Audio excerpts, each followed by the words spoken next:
Oh, hello, and welcome back to Second Cup. I'm your host, Tim Heller. Today I'm joined by my friend Tonja Ajonra. Tonja is a black queer musician and social activist who uses her music as a tool to educate, uplift, and inspire. Top off your morning beverage, get cozy, and enjoy this episode of Second Cup. So, Tonja, thank you so much for joining me on this little adventure of whatever this is. I think we're calling it Second Cup because it always lands during my second cup of coffee. I'd love to kick things off really quick with kind of a cliff notes of like who you are, what you do, and a brief summary of the journey that you've had to get to where you are now with work and art and life. Anything you'd like to share? For sure. So my name is Tonja. I'm an artist, musician, social activist. My stage name is Ajonra, like a genre of music.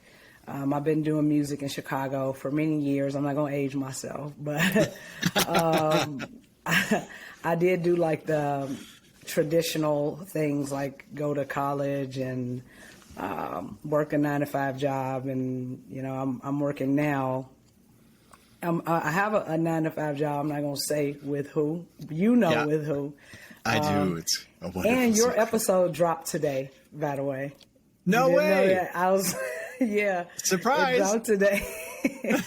Yeah, so I'm a managing producer for a podcast company, and, that's like my day job. And then, I'm still creating music, making beats, recording as an artist, and, just trying to do my thing in the community as well.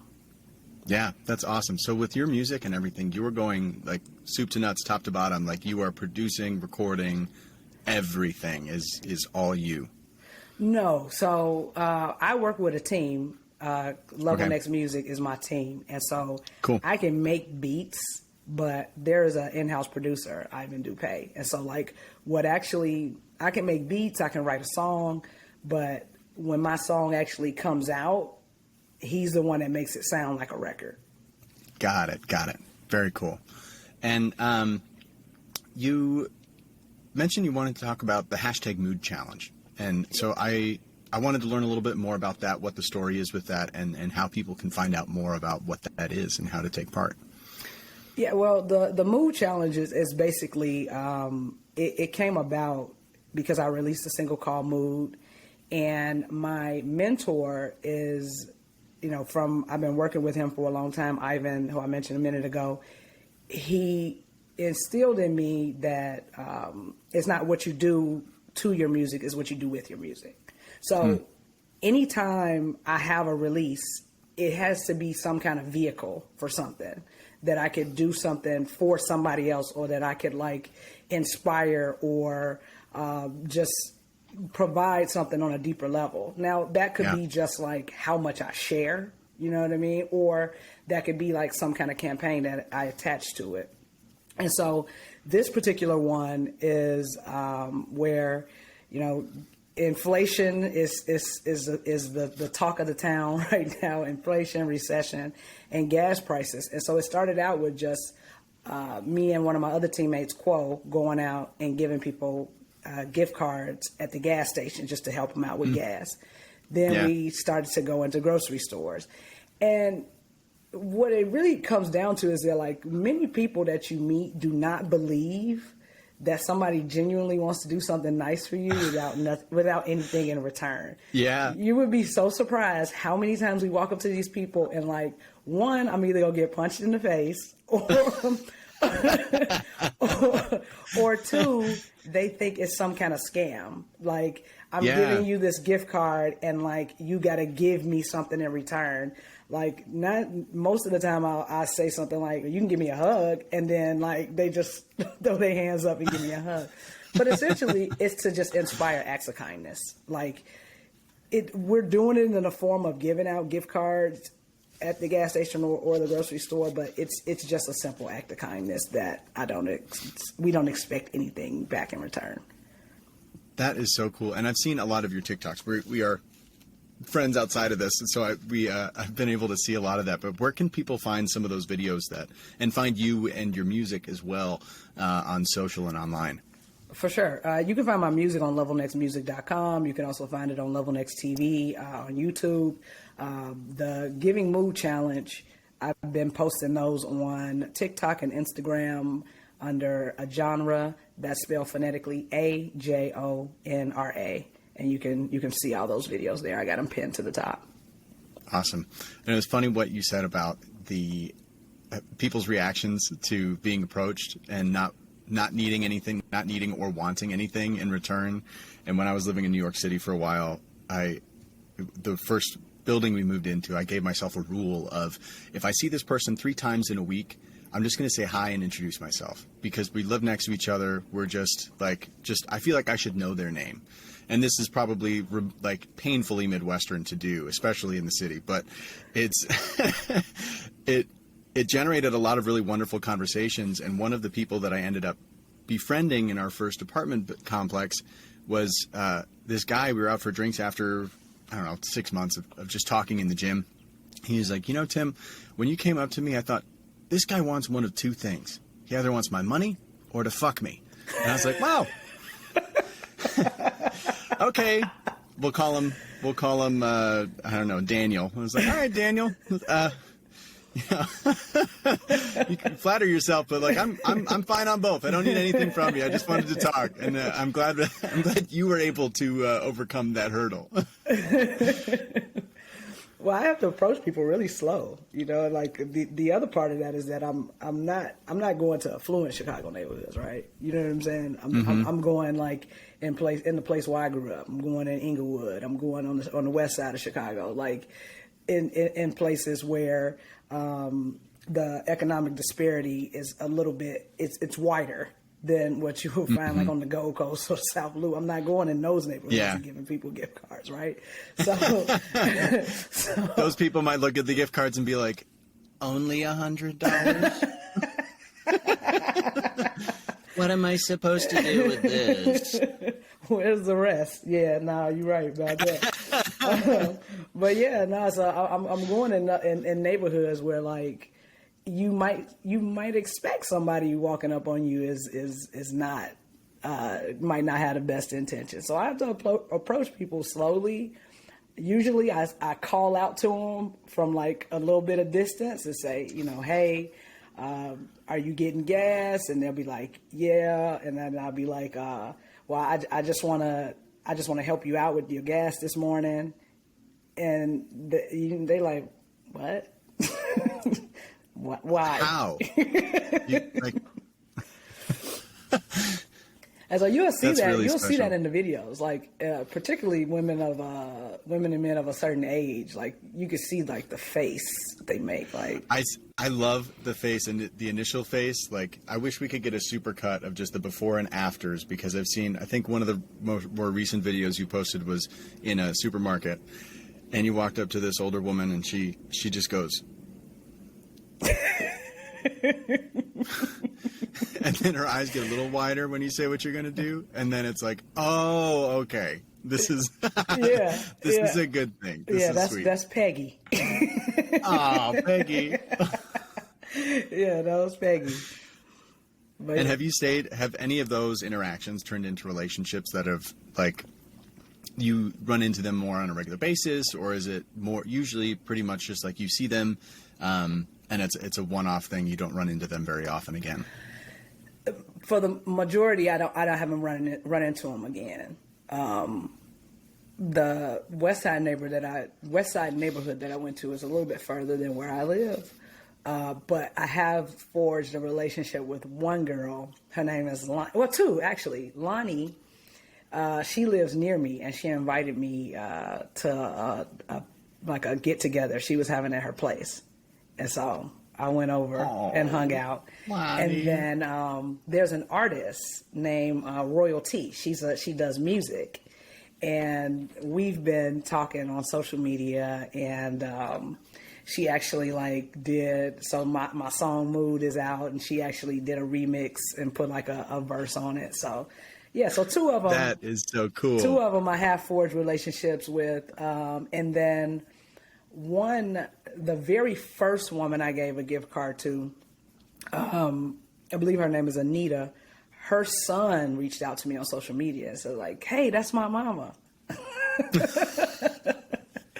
And I'm like, I go to school at this school on this street, and I'll be outside waiting for my gift card at this point. No. I like Fortnite, Roblox. We're good to go. No.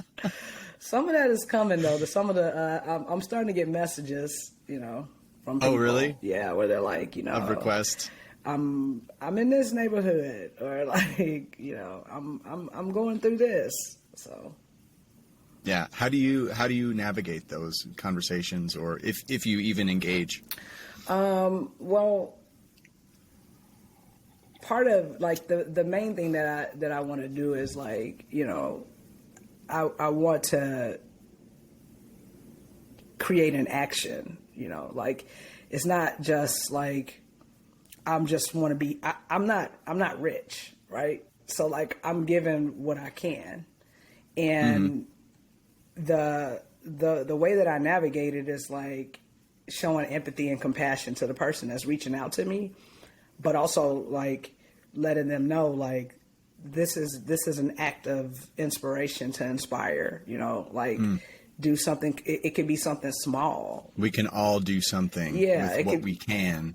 Yeah, and let it grow. For sure. It's just some act of kindness. I mean, it doesn't have to be monetary. It could be like helping somebody that you see struggling with groceries, or just opening the door for somebody, or holding it. Like, you from the Midwest, like, like we could be a bit. It's a competitive sport. Who can open the door or get to the door fastest, or hold it for the most people, or. It's yeah. So like, I show the person empathy and kindness and just, let them know that like, hey, maybe I'll see you out. This is neighborhoods that I'm going to be in. But also do something nice for somebody within your means today. Mm-hmm.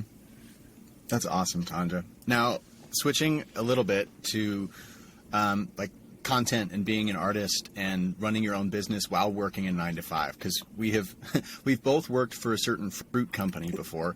We've in the past, I've worked for 2 different fruit companies in the past, and I'd love to get your take on kind of how you go about, or what you feel, what your feelings are on having to create content in this day and age to help promote what you do, and just your feelings around that, any strategies you have or thoughts you have around that. Well, consistency is one, and I think that's the one that I've gone in and out of. Like, I spent a year doing a beat a day, putting a video with it. I did 365 challenge where I did it every single day. And then during the pandemic, I struggled to create content, for obvious reasons. But like, I struggled. But then there's also the trying to have accounts that are not like, I don't want to speak on behalf of this company or be associated with, like, I want my art to be separate, because I might say things that are controversial, or, it might affect my work, because I have some really strong opinions about certain things. So, I try to keep my account separate. And so like, that's in my head, so like when I'm trying to create and when I'm thinking of things that I want to create, it's like, all right, I got to carefully craft this or put this somewhere where like either I'll go viral and I'm already rich and I don't need this fucking company or make it so that like, I'm keeping those things separate, Yeah. And with that 365 challenge that you did, because that's so impressive. And in a previous conversation that we had on the phone like a couple weeks ago, I mentioned like I had a cousin who did something similarly, who's a songwriter in LA, and I've attempted something similar this year with just like making something, being in the practice of creating, even if you don't post it. But what are some key takeaways that you discovered about yourself and about your craft in that challenge that have kind of shifted that may have shifted the way that you approach or think about work and art and kind of that sanctity of a beat, of a song, anything along those lines? That the more you create, the more confidence you build in what you do create. And part of that is like building trust with you and yourself. So I told you I was going to show up here at 8:00 in the morning. I said I was going to do that. And so I'm the type of person that, like, once I say to somebody I'm going to do something, I have to do it. Like, to my detriment. Like, I have to do it. But I'm not always like that with myself, right? And so so when you don't keep promises to yourself, that is what, for me, it starts to, my confidence starts to depreciate. So I had to be in the business of keeping promises to myself. Making those goals, they might have to be small. I just need to make them attainable. I need to make it something that I can do. And when I say I'm going to do it for myself, I'm going to do it for myself. And the more I do it for myself, the more I trust myself and the more confidence I get. When you lie into yourself, I'm going to do this, or I'm going to put this effort in, and you don't put the effort in, or you don't do a thing, my confidence just starts to go down and down and down. But the more I keep my promises, I feel good, and I start to trust myself more. And that's where I get confidence in creating. I love that. Being in the business of making promises to yourself. Being in the business of keeping promises to yourself.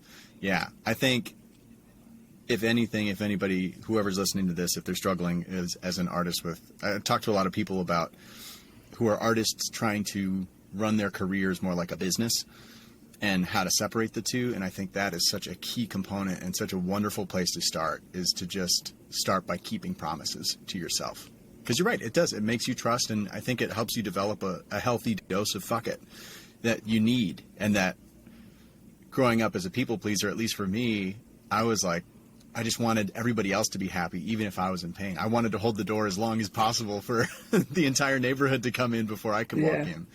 And that's the other awesome piece, though. That fuck it piece. Like, the more you have confidence in yourself, the more you keep those promises, the more you build confidence, the less you care about what somebody else is going to say or think.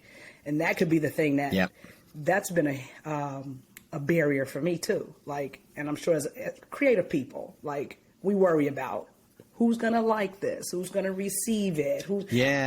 Is this going to go viral? What is this like? I think it takes that pressure off of other people's approval, but also your own approval. And like, kind of what I was saying about that sanctity of creating something, like, I would spend 2 seconds recording something and it would get like, I went viral 2 years ago on like some random voiceover video that took me 2 seconds to make.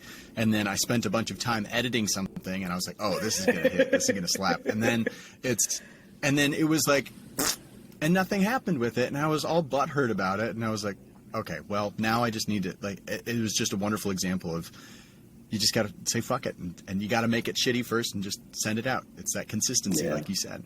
For sure. Tonja, I love you. I think you're the bomb. And I have a couple questions for you before we leave and head into our days. I've got some quick fire questions. Nothing high stakes. I have 4 questions, and I just want you to come up with short answers. First thing that comes to top of mind. Okay? Yeah. You ready? Yeah, you sweating? Okay. All right. Who inspires you right now? Shit. I hate you.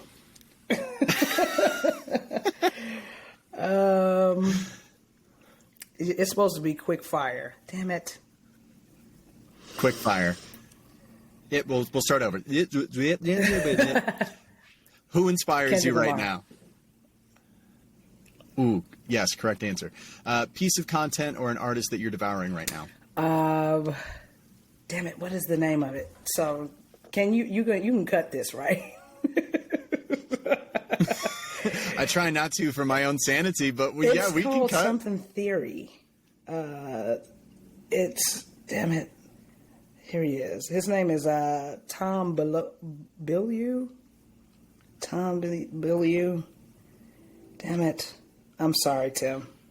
I'm like, I'm messing up your No, whole, you don't have I'm messing up to. your whole No reason. thing. This Impact is theory. exactly It's what I called want it impact to theory. be. Impact theory. Awesome. I'm not going to cut anything because I don't know. I like the messiness of the conversations and I don't know. It doesn't Cool. have to be perfect. Impact theory. Great. Okay. When was the last time you belly laughed and why? I laugh all the time, but like probably the last week in the gym, I twisted my ankle and I belly laughed in order not to cry because I get so embarrassed by that kind of stuff that I just had I had to laugh because I'm a grown ass woman this close to crying in the gym in front of all these other grown people, and so I just laughed at myself, and I laughed at myself for probably like 20 minutes. Hey, that was your ab workout to end the gym session. Okay, last question. You can only have pizza one more time. Where from and what's on it? Illuminati's and Yes. sausage, cheese, spinach, and mushroom. And it's got to be the in right squares answer. too. Yep. I got to have it in squares. So Lou Malnati's thin Yes. crust? Yeah, not like the. I don't want none of that deep dish shit, that thick cheese, all that. Well, that's all the time we have for today, Tonja. I was really hoping not to ruin our friendship this morning, but no, I'm an equal opportunity consumer of all types of pizza. I can appreciate them all. Tonja, thank you again. This was awesome, and I so appreciate you doing this and just diving into your smoothie and second cup of coffee. Thank you, Tim. together. I appreciate you. You're such a just ball of energy. Love to be connected to you. Love to talk to you. Love to chat with you. I appreciate you taking the time to just show interest in me and what I'm doing and supporting me and giving me tips on how to create and put out content and just the tips that you're providing for everybody that follows you. So I know that you care for people. I know that you care about like helping out and doing the most that you can to inspire people. And so I really appreciate that. Thank you so much, Tonja. I take that. I receive it. Thank you so much for listening to this episode of Second Cup, featuring our special guest, Tonja Ajonra. To learn more about Tonja and her music, activism, and random acts of kindness, follow her on social media at Ajonra. That's Ajonra, at Ajonra. This show is recorded and produced by Tim Heller Creative, LLC. If you're a small or large business and you'd like to sponsor the show, reach out to tim@timhellercreative.com and we can chat to see if we're a good fit. Tune in next week for another incredible conversation and another wonderful cup of coffee.